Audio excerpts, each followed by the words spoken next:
Hello, I'm here with my friend Cheryl, and today we are talking about the private tutoring industry, which is a booming industry. And I just wanted, since she is working in the industry already, I just wanted to get her point of view.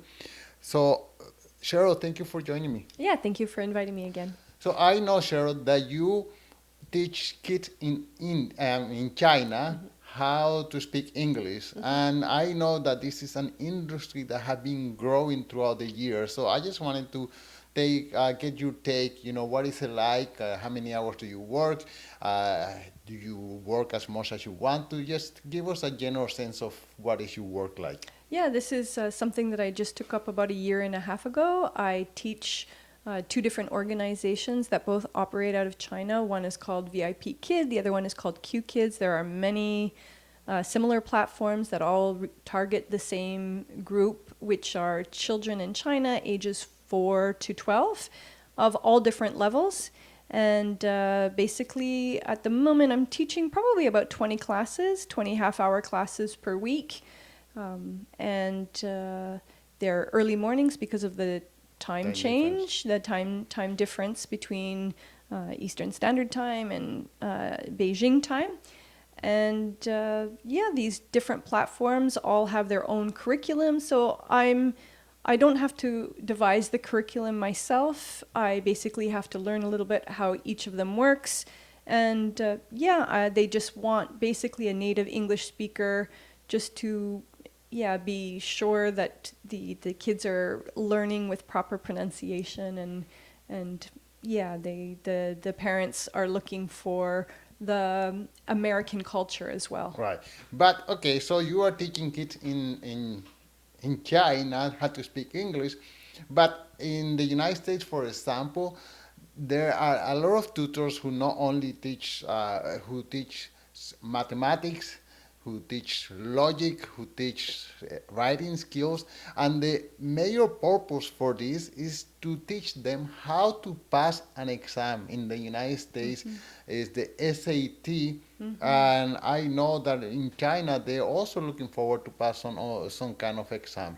Yeah, there's something very similar, and in fact, I think there's a lot of pressure actually on these children from a very young age to be gearing, maybe as young as 4, 5, 6 years old, aiming for the Chinese equivalent Right. of the SAT.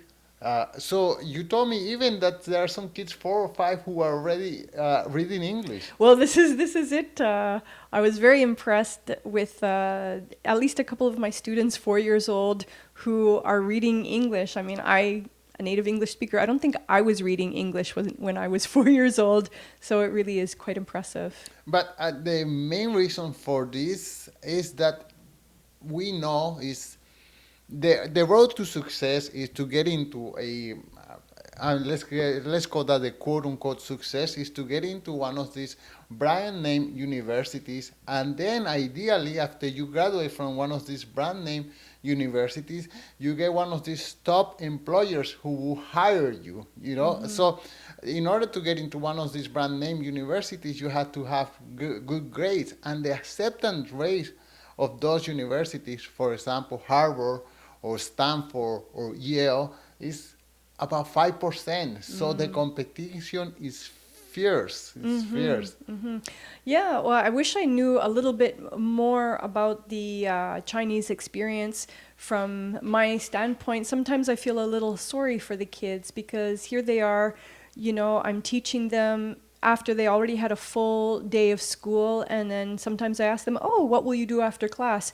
And almost consistently the answer is homework. Or when I Right. said, "What did you do earlier today?" And it may have been this kind of music class and this kind of extra math class and then English class. And it just seems that these children are on a there doesn't seem to be a lot of time for play for a lot of them. That's Right. been my impression. So, in other words, these kids are being robbed of their childhood. They don't have time to just play in the dirt and have fun and climb trees or whatever it is that Yeah, kids I do. think, yeah, I can tell some of the kids really enjoy the English classes, but I can tell that some are very tired too, Right, and right. understandable. Right.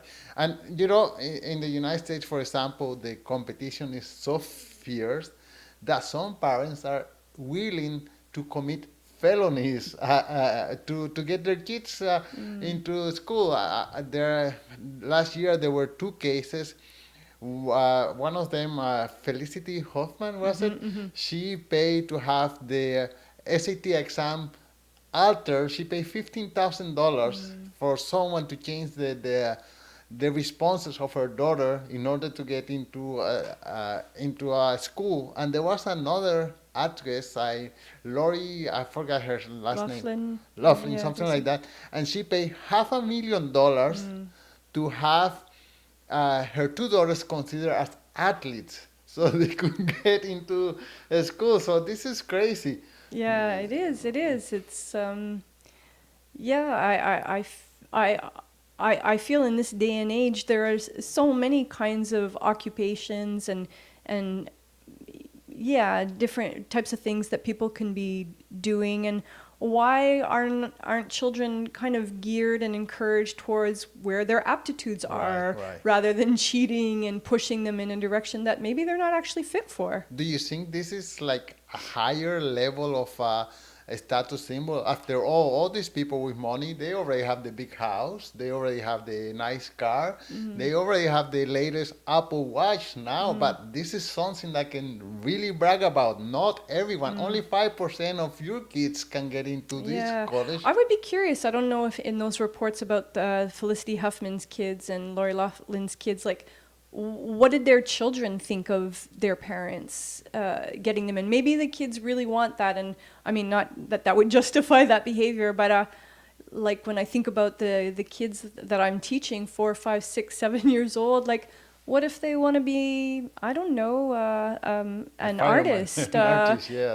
a plumber, Yeah, a yeah. farmer, whatever.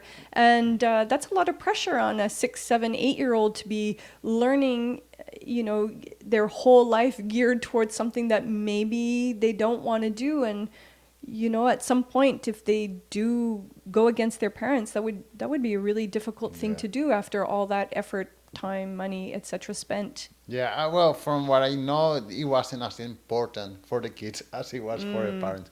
But there is another issue. Now there is COVID-19.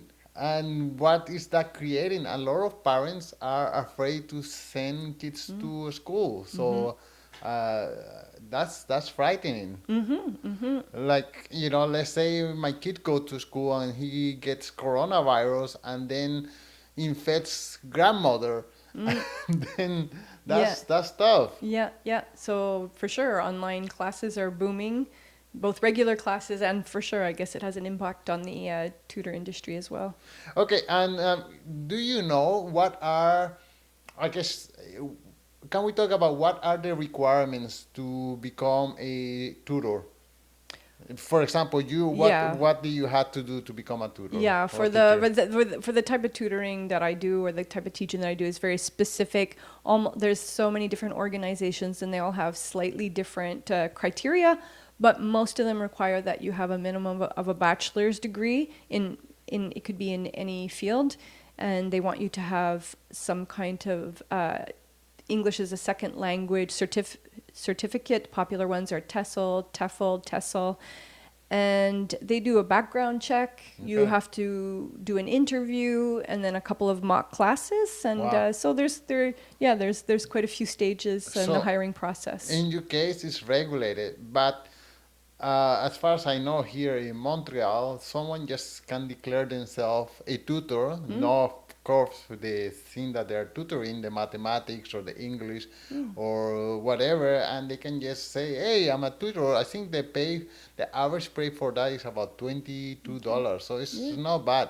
Yeah, I actually think that's great. I mean, if you're a whiz at math and you can teach math, I don't think why do you need a piece of paper? Right, right. It's ultimately it's the client that decides, Mm. is my kid learning math? Well, if they Right, are, right. then And yeah. if you have a nice, engaging personality to Mhm. get the kid going into his math problem.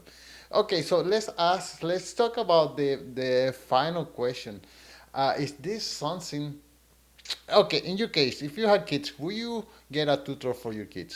Well, yeah, I guess it would depend on who the kid was, what their interests were, and why they might need a tutor. If I had a kid that was failing one of his classes in high school, and that could, you know, have an effect on whether they graduate high school or not, Wow. sure, Okay. I Yeah. would Yeah. get a Yeah. tutor. Yeah. Yeah. Well. Yeah. That's. Well, I mean, and that would be the case for most parents, no? Mm, They, if my kid is failing in English, mm. you don't get a English teacher. Onto what extent? A couple of hours per week, yes, until the problem is solved, or would be something to the whole life of the student. Yeah, again, I guess it depends on how engaged the student is, if this is something that is really enhancing their life, or if it's something that's taking away from other things that might be equally or more Right. important. Okay, so I'm going to turn the questions to the listener or to the viewer.